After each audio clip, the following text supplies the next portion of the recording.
नमस्कार साथियों, Chanakya inspire India में मैं डॉक्टर शेषनाथ मिश्र आप सभी का बहुत बहुत स्वागत करता हूं। साथियों, मेरे जो हिंदी के साथी हैं, जो यूपी मतलब हिंदी विषय से UP TGT, PGT, LT grade, JIC, GDC और उसके बाद इधर आ जाइए तो यूपीएचएससी असिस्टेंट प्रोफेसर हो गया, और उसके बाद नेट जेआरएफ इत्यादि की जो परीक्षाएं दे रहे हैं या उनकी तैयारी कर रहे हैं, उनके जो पाठ्यक्रम में संस्कृत का पाठ्यक्रम शामिल है, उसके कुछ टॉपिक्स, उससे संबंधित जो है यह आज का आपका विषय मैं लेकर उपस्थित हुआ हूं। इसमें पिछले आपने क्लास में देखा था, लास्ट क्लास में, कि हमने कालिदास, महाकवि कालिदास के बारे में विस्तृत चर्चा की थी, ठीक है ना। उससे बाहर कोई प्रश्न नहीं आएगा। आज मैं महाकवि भास को लेकर आप सभी के समक्ष उपस्थित हुआ हूं। आज महाकवि भास के बारे में और भास की रचनाओं के बारे में हम लोग जो है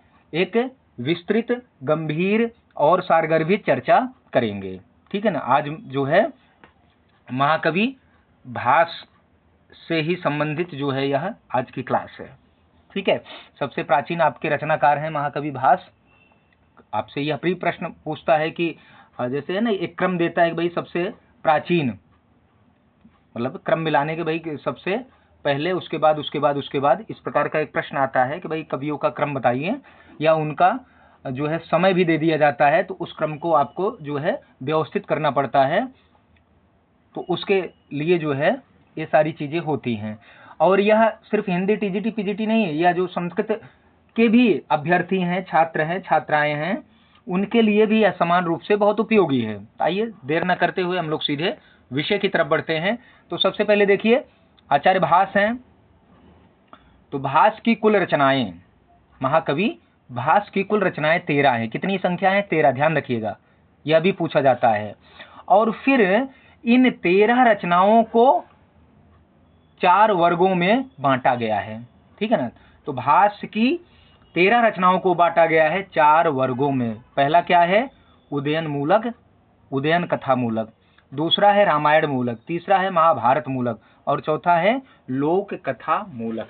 इन्हीं 4 वर्गों में इनकी 13 रचनाओं की रचना की गई है, ठीक है। आगे बढ़ते हैं। अब उसमें से आपसे प्रश्न पूछेगा कि रामायण मूलक भास की रचना है, तो अब आपको अगर ये चीज तैयार, ये सारी चीजें तैयार रहेंगी तो आप आसानी से ये चीजें कर लेंगे, ठीक है। आइए अब इसमें देखेंगे आप सीधे कि रामायण मूलक, ठीक है, रामायण, यहां देखिए, रामायण मूलक भास की रचना है प्रतिमा नाटक, अभिषेक नाटक। 2 नाटक हैं जो कि मतलब 2 ही ग्रंथ, 13 ग्रंथों में सिर्फ मात्र 2 ग्रंथ हैं जो रामायण के कथानक को, मतलब रामायण को आधार बनाकर लिखे गए हैं। अर्थात रामायण से ही उनकी विषय वस्तु ली गई है, स्टोरी ली गई है, जो भी सामान्य तौर पर आप समझ सकते हैं उस शब्द का मैं प्रयोग कर रहा हूं, ठीक है ना। ये जो 4 भागों में बांटा गया है, तो मतलब कह रहे हैं कि किसी को आधार बनाकर, मतलब किसी की कहानी लेकर, जैसे आप रीमेक बहुत बनती है ना मूवीज, आप देखते होंगे साउथ की बहुत रीमेक जो है बॉलीवुड वाले बनाते हैं, या हॉलीवुड की बहुत सारी मूवीज को बॉलीवुड वाले तो ज्यादातर कॉपी पेस्ट मारने में ही माहिर हैं, हाँ, वास्तविक कथानक तो बहुत कम ही लेते हैं। खैर, उस पर नहीं जाऊंगा। तो रामायण पर जो आधारित 2 रचनाएं हैं भास की, वह है प्रतिमा नाटक और अभिषेक नाटक, ठीक है। लोक कथा मूलक भास की रचना है 2, अभिमारक तथा चारुदत्त। अभिमारक और चारुदत्त जो है, या लोक, लोक मतलब जो इस अपने समाज है, अपने संसार में जो किसी कोई जो है कहानी लेकर, कोई स्टोरी लेकर इनकी रचना कर दी गई, ठीक है। अब आगे बढ़ते हैं। और उदयन कथा मूलक जो है 2 रचनाएं हैं। उदयन कथा मूलक भास की रचना है 2 हैं। एक तो प्रतिज्ञा योगंधरायण है और दूसरी रचना है स्वप्नावतत्तम। इनका सबसे प्रमुख और सबसे प्रसिद्ध जो ग्रंथ है, या कहिए नाटक है, ग्रंथ कहने से तो 13 आ जाएंगे, लेकिन उसमें प्रमुख रूप से जो स्वप्नावतत्तम ग्रंथ है, नाटक है, यह सबसे प्रसिद्ध है इनका, ये ध्यान रखिएगा। तो ये पूछ लिया जाए कि सबसे सर्वाधिक प्रसिद्ध भास की रचना कौन सी है, तो स्वप्नावतत्तम। या सर्वाधिक प्रसिद्ध नाटक भास का कौन सा है, तो स्वप्नावतत्तम, ठीक है ना। 6 अंकों में है, आगे उसके बारे में हम लोग विस्तार से चर्चा करेंगे, ठीक है ना। प्रतिज्ञा योगंद्रायण के रचनाकार हैं भास। उदयन मूलक भास की रचना है प्रतिज्ञा योगंद्रायण। उदयन कथा मूलक भास की रचना है स्वप्नवास वदत्तम। स्वप्नवास वदत्तम। प्रतिज्ञा योगंद्रायण में अब कुल अंक हैं 4। अब मैं महाभारत मूलक रचनाओं की भी चर्चा कर देता हूं, तब उसके बाद अन्य चीजों में आगे बढ़ता हूं, अन्य विषय को। अब इसमें देखेंगे, अब आपने देखा कि उदयन कथा मूलक 2 इनकी रचना है, प्रतिज्ञा योगंद्रायण स्वप्नावदत्तम। रामायण मूलक 2 इनकी रचनाएं हैं, प्रतिमा नाटक, अभिषेक नाटक। उसके बाद लोक कथा मूलक 2 इनकी रचनाएं हैं, कौन कौन सी? अभिमारक और चारुदत्त। इस प्रकार से 6 रचनाएं हो गई। बाकी जितनी भी रचनाएं बच गई वे सब महाभारत मूलक है, अर्थात वो महाभारत की कथानक को, महाभारत की विषय वस्तु को या महाभारत की पर ही आधारित हैं। इस तरीके से आपको याद करने में आसानी हो जाएगी। ऊपर से उदयन कथा मूलक, रामायण मूलक और लोक कथा मूलक रचनाओं का नाम याद कर लीजिए। बाकी जितने मिल गए वह बच गए वो सारे महाभारत मूलक हो जाएंगे। महाभारत मूलक में देखें, उरुभंग है, दूतवाक्य है, पंचरात्र है, मध्यम व्यायोग है, कर्णभार है, बालचरित है, दूत घटोत कच्छ है। ठीक है, खैर अब आगे थोड़ा बढ़ते हैं। प्रतिज्ञा योगंद्रायण में कुल अंक कितने हैं? 4 हैं। स्वप्नावदत्तम में कुल कितने अंक हैं? 6 हैं। यह अभी पूछा जाता है, ध्यान रखिएगा। ठीक है, यह भी आपसे पूछा जा सकता है, तो इसका ध्यान रखिएगा। ओके, आगे बढ़िए। पंचरात्र में कुल कितने अंक हैं? 3 हैं। बाल चरित में कुल कितने अंक हैं? 5 हैं। आगे चलिए फट से। अब आइए, प्रतिमा नाटक में कुल कितने अंक हैं? 7 हैं। सबसे अधिक जो इनके अब ये पूछ लीजिएगा सबसे अधिक अंकों वाला नाटक भास का कौन सा है? तो प्रतिमा नाटक है। और प्रतिमा नाटक किस पर आधारित है? तो रामायण है। रामायण कथा मूलक जो इनका ग्रंथ है, या रामायण मूलक जो इनकी रचना है या नाटक है, वो प्रतिमा नाटक है। इसमें 7 अंक हैं। स्वप्नावदत्तम में 6 ही, ध्यान रखिए। अभिषेक नाटक में कुल कितने अंक हैं? 6 हैं। अभिमारक में कुल कितने अंक हैं? 6 हैं। चारुदत्त में कुल कितने अंक हैं? 4 हैं। भास का सर्वाधिक प्रसिद्ध नाटक है स्वप्नवास वदत्तम। ठीक है, भासकृत महाभारत मूलक रचना है उरुभंग। ध्यान रखिएगा, अब महाभारत के बारे में सारा विवरण दे रहे हैं। भास्कृत महाभारत मूलक रचना है दूतवाक्य। भास्कृत महाभारत मूलक रचना है पंचरात्र। भास्कृत महाभारत मूलक रचना है कर्णभार। भास्कृत महाभारत मूलक रचना है दूत घटोत्कच। भास्कृत महाभारत मूलक रचना है मध्यम व्यायोग। भास्कृत महाभारत मूलक रचना है बालचरित। ठीक है, आइए आगे फट से चलते हैं जल्दी से। अब इसको मैंने संक्षिप्त भी दे दिया। भास की कृतियां 13 कृतियों को 4 भागों में बांटा गया। उदयन कथा मूलक कौन है? प्रतिज्ञा योगंद्रायण स्वप्नावदत्तम। और दूसरा है रामायण मूलक, इनके 2 ग्रंथ हैं, प्रतिमा नाटक, अभिषेक नाटक। तीसरा है लोक कथा मूलक, अभिमारक, चारुदत्त। महाभारत मूलक इनके 7 ग्रंथ हैं, उरुभंग, दूतवाक्य, पंचरात्र, मध्यम व्यायोग, कर्णभार, बालचरित, दूत घटोत्कच। ठीक है ना। भास को कुछ उपाधियां दी गई हैं। ठीक है ना, इनकी उपाधियों के बारे में भी आप लोग ध्यान से जो है इन चीजों को देख लीजिएगा, याद कर लीजिएगा। कविता कामनी हास, यह भास की उपाधि। अग्निमित्र भासो हास। ठीक है ना, ये 3 उपाधियां किसको दी गई हैं? भास को। आगे बढ़ते हैं फट से जल्दी से। आइए, महाकवि भास के रूपकों का संक्षिप्त परिचय। रूपक, नाटक को भी रूपक कहते हैं, ध्यान रखिएगा। ठीक है ना, मतलब ये जो अभी हमने 13 जो है इनके ग्रंथ, इनके रूपक हमने देखे हैं। अब उन रूपकों का मैं परिचय आपको दे रहा हूं। ठीक है ना। और जैसा कि आपको मैंने पूर्व में बताया था, लास्ट अपनी क्लास में भी बताया था, कि जो ये तैयारी करने वाले Hindi TGT, PGT, LT grade, GIC, PGT, UP, GDC या अन्य जो भी तैयारी करने वाले मतलब इन सभी परीक्षाओं की जो तैयारी कर रहे हैं, उन सभी के लिए, मतलब उन हिंदी के साथियों के लिए ये उनके लिए फ्री जो है सहयोग हम लोग उपलब्ध करा रहे हैं चाणक्य इंस्पायर इंडिया पे। और साथ साथ जो संस्कृत के भी अभ्यर्थी हैं, कैंडिडेट्स हैं, उनके लिए भी इन सभी परीक्षाओं के टॉपिक वाइज वीडियोज भी फ्री इस अपने चाणक्य इंस्पायर इंडिया के चैनल पर उनको मिलेगा। आइए देखते हैं। सबसे पहले प्रतिमा नाटक को देखते हैं। ठीक है ना, इनके प्रतिमा नाटक को देखते हैं। मैंने बताया था प्रतिमा नाटक जो है वह रामायण मूलक है। ठीक है, अब इसके बारे में देखते हैं। प्रतिमा नाटक के रचनाकार भास हैं। प्रतिमा नाटक में कुल अंक हैं 7। रामायण कथाश्रित नाटक है प्रतिमा नाटक। मैंने कहा था रामायण मूलक या रामायण कथा पर आश्रित, रामायण की विषय वस्तु पर आश्रित, रामायण को आधार बनाकर लिखा ग्रंथ, या रामायण किस नाटक का उपजीव्य ग्रंथ रामायण है। इन किसी भी शब्दावली का प्रयोग हो, उत्तर होगा प्रतिमा नाटक, अभिषेक नाटक। ठीक है ना। खैर इसमें तो प्रतिमा नाटक ही है।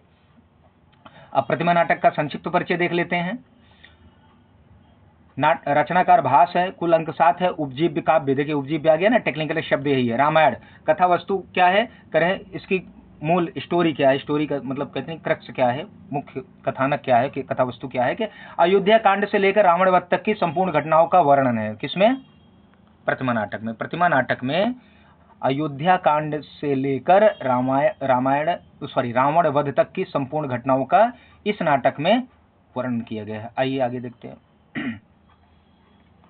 अभिषेक नाटक अगला इनका जो ग्रंथ है। अभिषेक नाटक भी रामायण पर ही आधारित है। तो अभिषेक नाटक के रचनाकार हैं भास। अभिषेक नाटक में कुल अंक 6।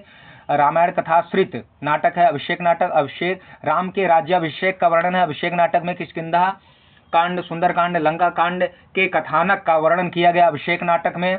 बाल कांड का वर्णन नहीं है अभिषेक नाटक में। ये सबसे इंपॉर्टेंट है, बाल कांड का वर्णन अभिषेक नाटक में नहीं किया गया, ध्यान रखिएगा।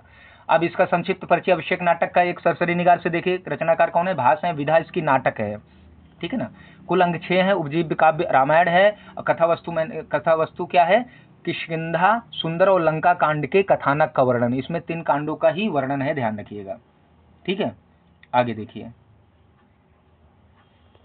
पंचरात्र अगला ग्रंथ है। पंचरात्र के रचनाकार हैं भास। पंचरात्र में कुल अंक है 3 अंकों वाला रूपक है पंचरात्र।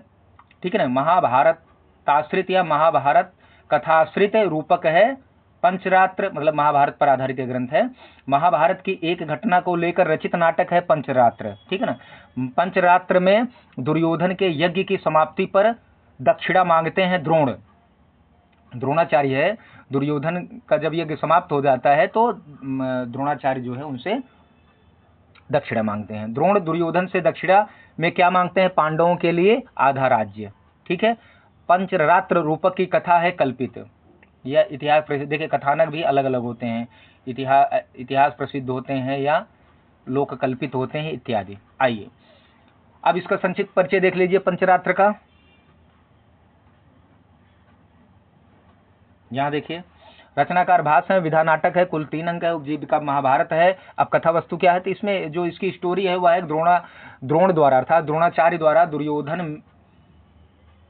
दुर्योधन से पांडवों के लिए दक्षिणा में आधा राज्य मांगना। बस इतनी सी बात है इसमें। तो मूल कथानक आपको ध्यान रखना है। आइए मध्यम व्यायोग देखते हैं। मध्यम हो गया है, मध्यम है वो, ध्यान रखिएगा। ठीक है। आइए मध्यम व्यायोग देखिए। इसके मध्यम व्यायोग के भी रचनाकार भास हैं। मध्यम व्यायोग की विधा है रूपक, मतलब एकांकी इसे कहा जाता है। 1 अंक है इसमें। मध्यम व्यायोग में कुल अंक है 1। महाभारत कथा आश्रित रूपक है मध्यम व्यायोग। मध्यम पांडव भीम के द्वारा घटोत्कच के हाथ से ब्राह्मण पुत्र की रक्षा का वर्णन है मध्यम व्यायोग में। ठीक है ना। भीम के द्वारा जो घटोत्कच जो है ब्राह्मण को क्या करता है, उसको मारना चाहता है और उसकी रक्षा भीम करते हैं। यही कथा जो है मध्यम व्यायोग नामक ग्रंथ में है। घटोत्कच पुत्र किसका था? भीम का। हिडिंबा पत्नी है भीम की। व्यायोग नामक रूपक है मध्यम व्यायोग। भीम के नायक की कोटि है धीरोदत्त। जो मध्यम व्यायोग का नायक होता है धीरोदत्त होता है। नायक की कोटि मतलब नायक के 4 प्रकार होते हैं, आप जानते हैं। धीरोदत्त, धीर ललित, धीर प्रशांत और धीरोदत्त। ठीक है ना। मध्यम व्यायोग का संक्षिप्त परिचय देख लेते हैं। यहाँ रचनाकार भास है। रूपक व्यायोग है। विधा रूपक एकांकी है। कुल अंक 1 है। नायक भीम है। ठीक है ना। थोड़ा जल्दी स्पीड में इसलिए चल रहा हूँ कि जो बहुत जरूरी नहीं है उसको बार बार रिपीट नहीं करना। नायक भीम है। नायक की कोटि धीरोदत्त है। भीम की पत्नी हिडिंबा। भीम का पुत्र घटोत्कच। उपजीव्य काव्य महाभारत है इसका मध्यम व्यायोग का। कथा वस्तु क्या? भीम द्वारा ब्राह्मण पुत्र की रक्षा एवं पुत्र घटोत्कच एवं पत्नी हिडिंबा से पुनर्मिलन। ठीक है। आइए कथा नहीं सुनाऊंगा हिडिंबा और भीम की, क्योंकि वो हमारी परीक्षा की दृष्टि से महत्वपूर्ण है। आइए अगला इनका ग्रंथ है दूतवाक्य। दूतवाक्य के रचनाकार भास हैं। ठीक है ना, क्योंकि इन्हीं के ग्रंथों की परिचय चल रहा है तो यही होंगे। दूत वाक्य की विधा एकांकी रूपक, मतलब इसमें भी एक अंक है, द्वित वाक्य में कुल अंक है 1, दूत वाक्य में कुल अंक है 1। महाभारताश्रित रूपक है, मतलब महाभारत उपजीव ग्रंथ है, किसका है? दूत वाक्य का। तो महाभारत की कथा पर आश्रित ग्रंथ है या रूपक है? दूत वाक्य। कृष्ण के दूत बनकर पांडवों का संधि प्रस्ताव लेकर दुर्योधन के पास जाने का वर्णन है दूत वाक्य में। यही पूरी कथा स्टोरी का जो कह लो क्रक्स है या प्रमुख चीज है कि भगवान कृष्ण जो है पांडवों के दूत बनकर दुर्योधन के पास जाते हैं। ठीक है ना। दूत वाक्य संचित परिचय देखिए, रचनाकार भास हैं, विधा एकांकी रूपक है, कुल अंक 1 है, उपजीव्य भारत है, कथा वस्तु महाभारत के युद्ध से पूर्व श्री कृष्ण का पांडवों की ओर से संधि प्रस्ताव लेकर जाने तथा असफल लौटने के वृत्तांत का वर्णन इसमें है। अगले देखिए, इनका छठा ग्रंथ है दूत घटोत्कच। दूत घटोत्कच के रचनाकार भास हैं। ठीक है। दूत घटोत्कच की विधा एकांकी रूपक है। दूत घटोत्कच में कुल अंक है 1। महाभारत आश्रित एकांकी है दूत घटोत्कच। करुण रस प्रधान, इसमें जो प्रमुख रस है वह करुण रस है। किसका? दूत घटोत्कच नामक ग्रंथ का प्रमुख रस है या प्रधान रस है, मुख्य रस है करुण रस। उत्पृष्टिकांक या अंक नामक रूपक है दूत घटोत्कच। ठीक है ना। जो 10 रूपक में अंक लास्ट में अंक है, अंक मतलब भाई जो रूपक के 10 प्रकार बताए गए हैं उसमें एक अंतिम 10वां है, अंक है। तो अंक को उत्पृष्टिकांक भी कहा जाता है। तो ये जो दूत घटोत्कच है यह वही उत्पृष्टिकांक या अंक नामक रूपक है। ठीक है ना। अभिमन्यु वध के पश्चात कृष्ण के आदेश से धृतराष्ट्र के पास दूत बनकर जाता है घटोत्कच। ठीक है। दूत घटोत्कच में शांति और संधि का आह्वान करता है घटोत्कच। घटोत्कच का संक्षिप्त, दूत घटोत्कच का संक्षिप्त परिचय यही है। एक रचनाकार भास है दूत घटोत्कच के। इसकी विधा एकांकी रूपक है, कुल 1 अंक है। ठीक है ना। और रूपक है उत्पृष्टिकांक है। प्रधान रस करुण है। उपजीव्य ग्रंथ महाभारत है। कथा वस्तु क्या है कि महाभारत में अभिमन्यु के वध के पश्चात कृष्ण द्वारा घटोत्कच को धृतराष्ट्र के पास दूत बनाकर भेजे जाने की घटना का चित्रण है। कर्णभार देखिए, अंतिम 7वां ग्रंथ इनका। कर्णभार के रचनाकार भास हैं। ठीक है ना। यहाँ देखिए दूत घटोत्कच का संक्षिप्त परिचय हो गया, यहाँ ये देख सकते हैं। ठीक है। आइए, कर्णभार के रचनाकार भास हैं। कर्णभार की विधा एकांकी रूपक है। कर्णभार में कुल अंक है 1। महाभारत आश्रित रूपक है कर्णभार का नायक कर्ण है। कर्ण से कवच कुंडल मांगता है इंद्र जो है वही है कि जब इंद्र कवच कुंडल मांगते आते हैं तो उसी से संबंधित यह कथानक से संबंधित यह ग्रंथ है। ठीक है ना। कर्ण परशुराम से मिले शाप का वृत्तांत बताया है शल्य से। ठीक है ना। शल्य से उसने बताया है। कर्ण का सारथी कौन था? शल्य। कर्णभार का संक्षिप्त परिचय है, आप देख सकते हैं। ठीक है ना। बहुत ज़्यादा महत्वपूर्ण नहीं है, फिर भी आपको एक बार चर्चा कर दे रहा हूँ। रचनाकार भास है। विधा एकांकी रूपक है, 1 अंक इसमें है। ठीक है ना। कर्णभार में, और इसका उपजीव्य ग्रंथ महाभारत है। नायक इसका कर्ण है। कर्ण का सारथी शल्य है। कथा वस्तु कर्ण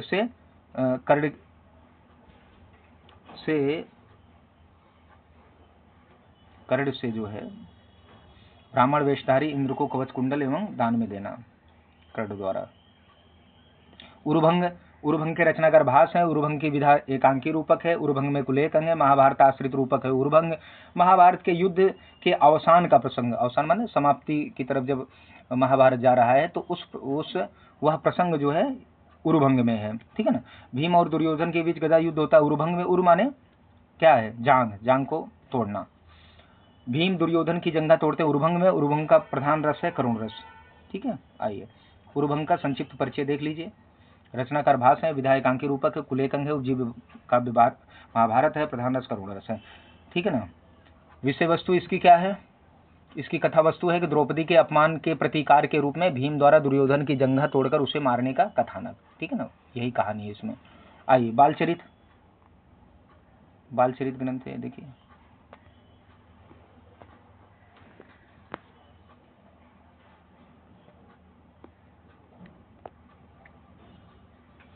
बालचरित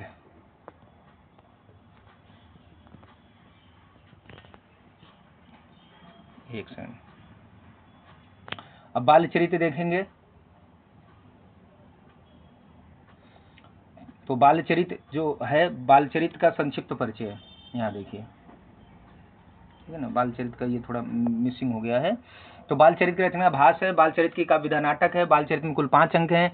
कृष्ण के बाल चरित्र से संबद्ध मतलब भगवान कृष्ण की बाल लीलाओं का वर्णन इसमें बाल चरित्र में किया गया है। महाभारत के परिशिष्ट हरिवंश पर आश्रित नाटक है बाल चरित्र, ठीक है ना। महाभारत के परिशिष्ट हरिवंश पर आश्रित नाटक है बाल चरित्र। श्री कृष्ण के जन्म से लेकर कंस के मारे जाने की कथा बाल चरित्र में है, ठीक है ना।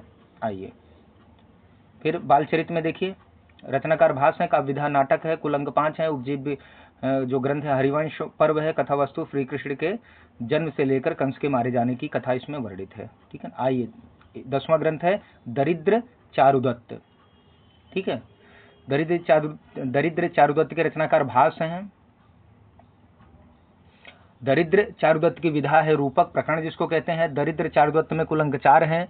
4 अंकों का अपूर्ण रूपक मतलब पूरा नहीं इसे कहा जाता या अपूर्ण ही है।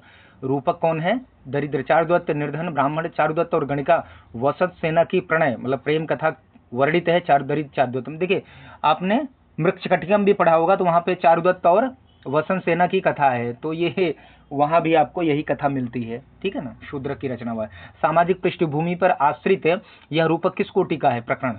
दरिद्र चारुदत्त का आधार ग्रंथ क्या है? मृक्षकटिक, मैंने बताया ना। दरिद्र चारुदत्त का जो लोक कथानक है ना, दरिद्र चारुदत्तम जो है लोक की कथा लेकर, तो इसका आधार ग्रंथ मृक्षकटिकम है। ये बहुत महत्वपूर्ण ये बिंदु है, ठीक है ना, कि दरिद्र चारुदत्त का आधार ग्रंथ क्या है? तो मृक्षकटिक है। दरिद्र चारुदत्त का नायक चारुदत्त है और दरिद्र चारुदत्त की नायिका वसंत सेना है। उज्जैनी की गणिका है वसंत सेना।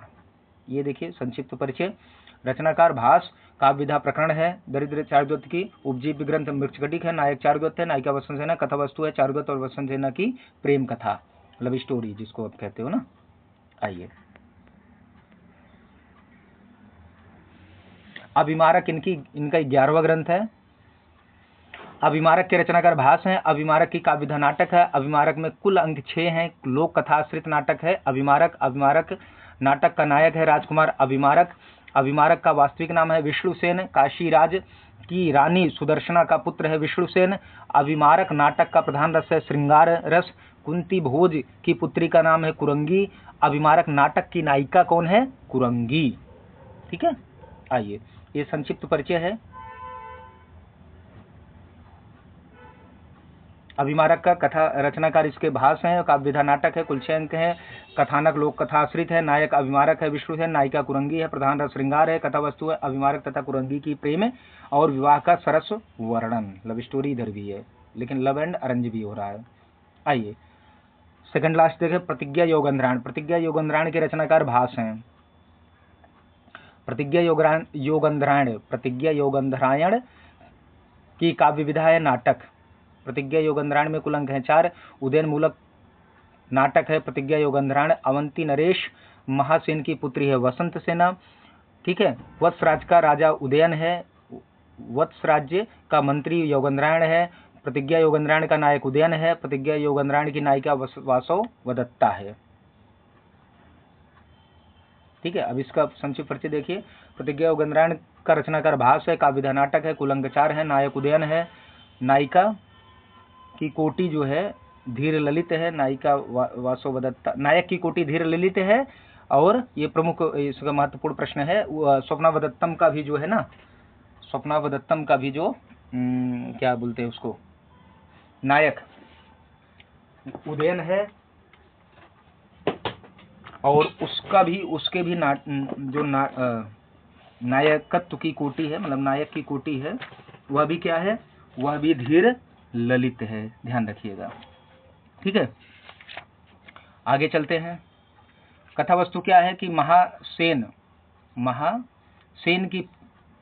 द्वारा अपनी पुत्री के विवाह के लिए उदयन को बंदी बनाना है एवं दोनों का मंत्री योगंध्रायण द्वारा भगा ले जाने आदि की घटना जो कथानक है वह इसमें वर्णित है, ठीक है।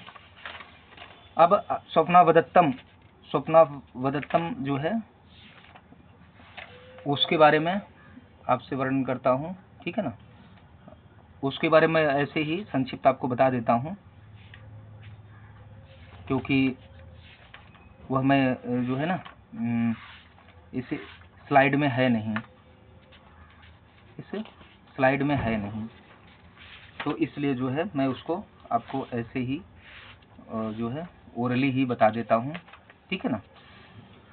स्वप्नावदत्तम के रचनाकार भास हैं, काव्य विधा नाटक है, इसमें कुल 6 अंक है, नायक उदयन है, नायक की कोटि धीर ललित है, और स्वप्नावदत्तम में 2 नायिका है। यह स्वप्नावदत्तम इनका सर्वाधिक प्रसिद्ध ग्रंथ है, नाटक है, ठीक है ना। नायिका इसमें 2 हैं, वासवदत्ता जो स्वीय मध्य कोटि की नायिका है, दूसरी पद्मावती जो स्वीय मुग्धा है। प्रधान रस 2 है इसमें, विप्रलम्ब श्रृंगार, वासवदत्ता के साथ जब रहते हैं तो विप्रलम्ब मतलब जो वियोग श्रृंगार कहते हो, और संभोग श्रृंगार पद्मावती के साथ। इसमें रीति वैदर्भी है, गुण प्रसाद है, इसका विदूषक बहुत इंपॉर्टेंट क्वेश्चन है, ठीक है ना, बहुत ही इंपॉर्टेंट क्वेश्चन है कि इसका विदूषक कौन है, तो इसका विदूषक वसंतक है। वासवदत्ता की माता का नाम अंगारवती, वासवदत्ता के पिता का नाम प्रद्योत, अवंती के राजा थे ये प्रद्योत, मगध के राजा दर्शक हैं, और मगध के राजा दर्शक की बहन पद्मावती है, ठीक है ना। और इसमें सबसे जो स्वप्न अंक है वो प्रमुख अंक के रूप में माना गया है, ठीक है। स्वप्नावदत्तम नाटक का आकर ग्रंथ जो है बृहद कथा है, ठीक है। लावाणक ग्राम की घटना जो है स्वप्नावदत्तम में वर्णित है, ध्यान रखिएगा, ठीक है ना। अब एक सबसे महत्वपूर्ण एक प्रश्न था जो मैं आपको वहां पर नहीं बताया, वो मैं आपको बताता हूँ कि ये जो 13 नाटक भास के थे, इनकी खोज किसने की थी।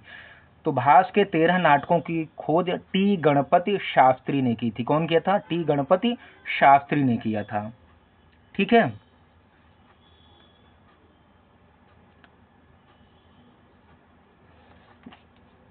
मतलब क्लियर हो गया ना, ठीक है। ये प्रमुख चीजें हैं, इससे अधिक कुछ और आने वाला है नहीं। तो मिलते हैं एक नए विषय के साथ। आप सबको सभी विषय जो है निःशुल्क मिलते रहेंगे प्यारे साथियों। तो बस चैनल को लाइक शेयर सब्सक्राइब करके और अपना बहुमूल्य प्यार, ढेर सारा प्यार जो है हमें सुझाव के रूप में भेजते रहिए। मिलते हैं एक नए विषय के साथ, तब तक के लिए आप सभी का बहुत बहुत धन्यवाद।